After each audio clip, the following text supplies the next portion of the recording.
Martineau, le préféré du règne animal. Bonjour, les petits lapins.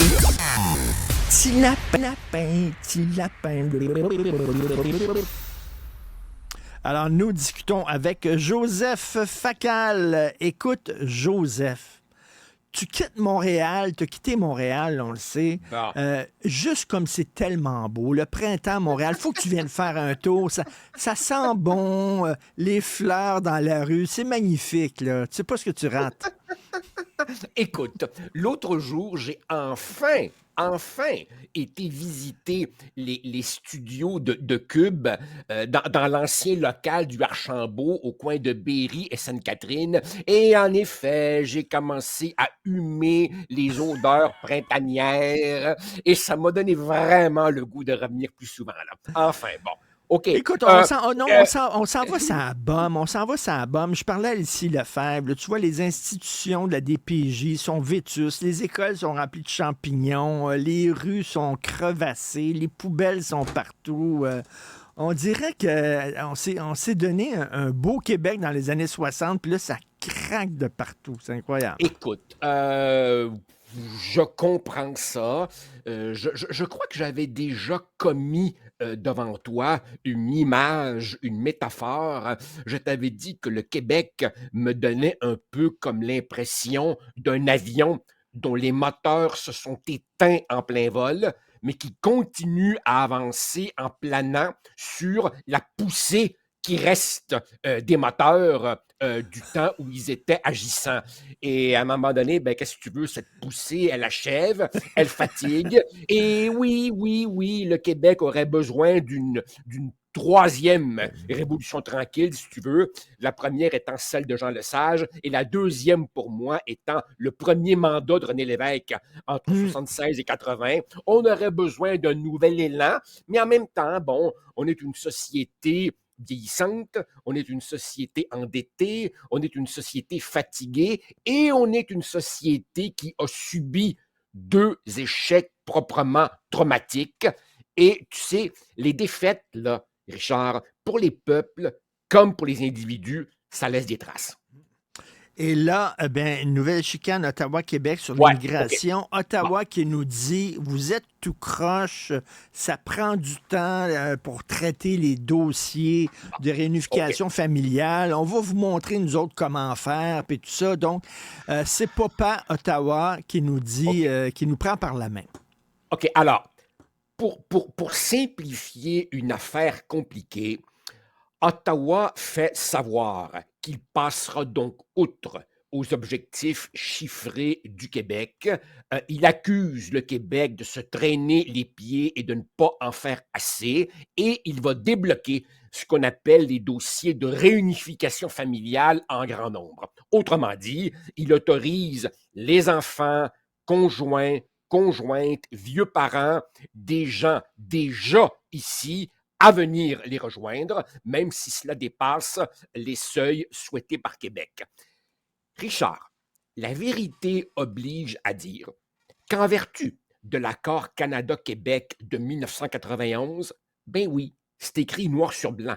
Le gouvernement fédéral est l'ultime responsable de la réunification familiale. Il peut le faire s'il le veut. Le problème, évidemment, c'est qu'il fait ça avec des volumes d'immigration tellement délirants qu'on peut aussi comprendre que le Québec veut pas, peut pas fournir à la demande.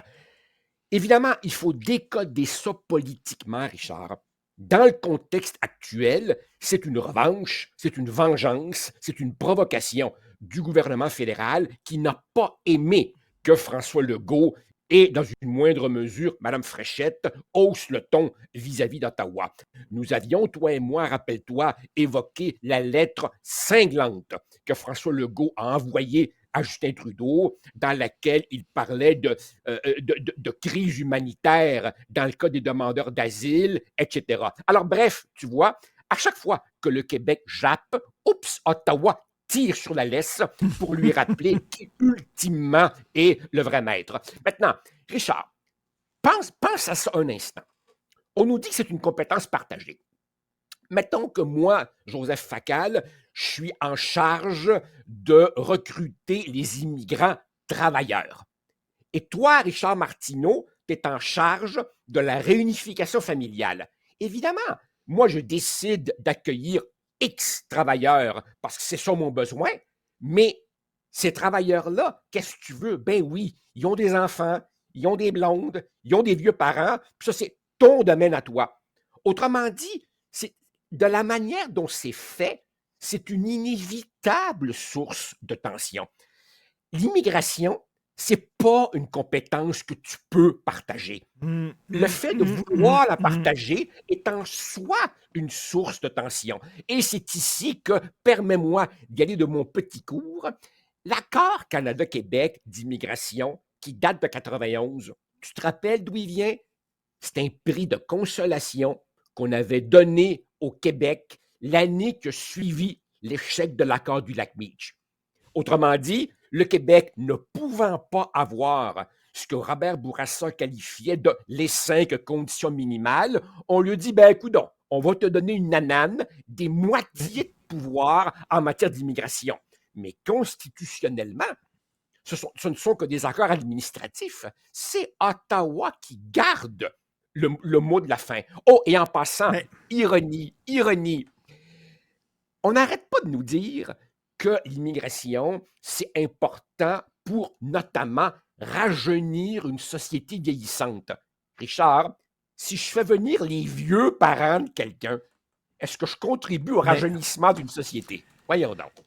Écoute, j'aime bien quand tu dis on ne peut pas partager les pouvoirs en immigration parce que c'est quand même nous autres qui recevons. Là, je reviens toujours avec cette image-là. On demeure chez papa-maman, on vit dans le sous-sol. Hein. C'est ça le Québec, c'est qu'on vit dans le sous-sol et papa et maman vont décider combien de gens vont vivre avec nous dans le sous-sol. C'est nous qui vivons dans le sous-sol. C'est nous qui allons partager le sous-sol. On peut-tu, nous autres, choisir qui va venir et combien ils vont être? Et regarde en France. En France, il y a un problème d'immigration massive énorme. Ils ont perdu le contrôle. Et ça a commencé quand? Ça a commencé avec la réunification familiale. C'est là que ça a commencé. C'est là, ça, c'était Mitterrand, je crois, qui a fait ça. Puis à un moment donné, ils ont complètement perdu le contrôle.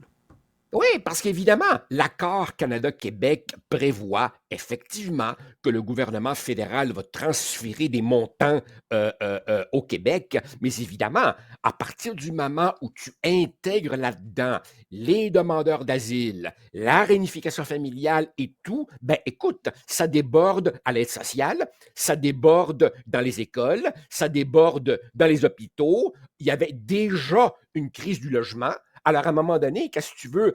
Contrairement à ce qu'on essaie de nous faire croire depuis quelque temps, ben oui, ça existe, une capacité d'accueil. D'ailleurs, as-tu remarqué que le fin finot de M. Miller, il a repris la balle au bon. Lui aussi, maintenant, commence à nous chantonner que la capacité d'accueil, voyez-vous, c'est un concept un peu élastique. Ben non, c'est pas un concept élastique quand tu regardes les chiffres tout à fait disponibles. Écoute, les économistes de toutes les banques canadiennes, pas particulièrement les séparatistes ceinture fléchée, disent tous arrêtez. Mais, OK, je te pose 2 questions, Joseph. Oui. Est-ce que, selon toi, Marc Miller a décidé ça tout seul ou alors il répondait à un ordre de son boss, Justin Trudeau? Deuxièmement, ça augure quoi, ça, pour la rencontre du 15 mars entre François Legault et Justin Trudeau? Premièrement, je pense que non, il n'a pas décidé ça seul. Probablement que c'est lui qui a eu l'idée. Et après ça, il a demandé le feu vert au cabinet de Justin. Êtes-vous à l'aise si j'annonce que? Et deuxièmement, ça annonce quoi? Ben, ça annonce évidemment une rencontre où il se passera probablement rien de positif du point de vue du Québec, car ici encore, il faut revenir au contexte plus général. La CAQ se faisait forte d'aller chercher des gains pour le Québec dans le régime actuel, et pour le moment, la moyenne au bâton est pas mal proche de zéro. Pourquoi ça changerait subitement? Ben, je parlais à Jean-François Lisée, puis il me dit il faut vraiment faire un référendum. Est-ce que vous voulez tous les pouvoirs en immigration? On connaît la réponse. On demande ça aux Québécois. Voulez-vous tous les pouvoirs en immigration? Certains qui vont dire oui. Là, à un moment donné, ça serait pas inutile de faire cet exercice-là. Ça donne strictement rien. Là. Richard, c'est parce que Jean-François, comme moi, comme toi, comme Paul Saint-Pierre Plamondon, raisonne en souverainiste. L'idée, c'est d'obtenir un oui massif, puis d'aller ensuite, pour une fois, négocier en position de force avec Ottawa. Mais là, évidemment, de deux choses l'une. Ou bien Ottawa accepte de négocier, et là, évidemment, on rentrerait dans un film que le gouvernement fédéral ne veut pas voir, celui des méga négociations où d'autres provinces auraient leur demande, ou alors évidemment, c'est un non. Et là, à ce moment-là, ben, ça met François Legault devant un dilemme un peu comme celui de M. Bourassa au début des années 90. À partir du moment où tu dis c'est la der des der, là je me fâche, c'est la dernière des négociations, et tu te fais dire non, ben là il ne te reste plus qu'une carte à abattre, c'est ça. Souveraineté. Tu sais, un référendum sur les nouveaux pouvoirs en immigration, il y a un oui qui importe. Il y a un oui qui importe. Ça, c'est à défaut d'avoir le gros oui sur la seule question qui importe, on va faire des petits référendums sectoriels, puis là, on va tous être contents qu'on dit oui à ces référendums-là sectoriels. Mais c'est pas ces oui-là qui comptent. Il y en a un oui qui compte. Non, d'accord, mais tu sais, l'idée des référendums sectoriels, elle n'est pas nouvelle. Hein? Quand M. Parizeau a pris les commandes du Parti québécois fin 80, c'était dans la première édition du programme à l'époque. Il disait on n'exclura pas des consultations sectorielles. Après ça, quand Lucien Bouchard est devenu premier ministre aux alentours de 96, 97, 98, au moment du plan B, d'avis de la Cour suprême, Dieu sait si à l'interne on a jonglé avec ces scénarios de référendum sectoriel. En soi, l'idée de rapatrier des pouvoirs à la pièce est pas bête. Mais si tu te lances dans ça, il faut que tu sois prêt, en cas de blocage, à abattre ta carte ultime. C'est une stratégie, oui, qui pourrait être valable si tu es prête à abattre ton as à la fin. Mais ça, c'est clairement une alternative que François Legault, pour le moment, ne semble pas prêt à considérer. Alors, à partir de là, évidemment, ce serait une espèce de pur bluff et le Canada... Donc, il va se rendre à Ottawa le 15 mars, rien dans sa besace, les mains dans les poches. Absolument. Les mains dans les poches. Richard, la politique, c'est essentiellement un rapport de force. Tu n'obtiens rien en étant fin. En politique, tu n'obtiens que ce qu'on ne peut pas te refuser. Et pour qu'on ne te refuse pas, il faut que tu aies des cartes, il faut que tu aies des armes. À partir du moment où tu dis « ben, je m'accommode du Canada tel quel », les autres, de l'autre côté de la table, ils t'entendent parfaitement. Tu t'accommodes du Canada tel quel? Fine, my friend. Love it or leave it. Si le passé est garant de l'avenir, je sais pas combien de fois il s'est rendu à Ottawa, cogné à la porte, puis on a dit va-t'en chez vous. Est-ce que ça va être différent le 15 mars prochain? On peut se poser la question. Merci, Joseph. À demain. Ça marche. Bonne journée. Au plaisir. Salut. Bye.